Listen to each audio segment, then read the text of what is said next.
पैठण तालुक्यात 1.5 एकर गव्हाचे पीक आगी जळून खाक. छत्रपती संभाजीनगर जिल्ह्यातील पैठण तालुक्यातील कोळी बोडखा या शिवारात भीषण आग लागून शेतकऱ्याचे मोठे नुकसान झाले. वीज तारेच्या घर्षणामुळे लागलेल्या आगीत 1.5 एकर क्षेत्रातील उभे गव्हाचे पीक जळून खाक झाले. काढणीच्या तोंडावर आलेले गहू पीक आगीत राख झाल्याने शेतकरी हवालदिल झाला आहे.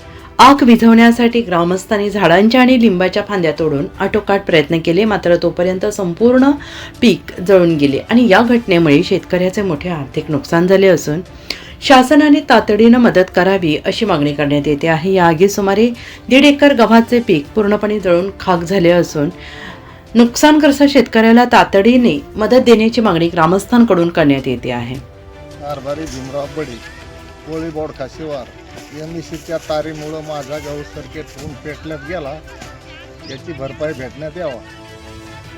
मी गणेश अजिनाथ तोरे, पिक जळगाव.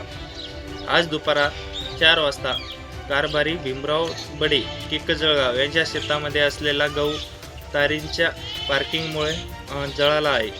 यामध्ये सुमारे 1.5 एकर जवळजवळ गहू जळून खाक झाला आहे.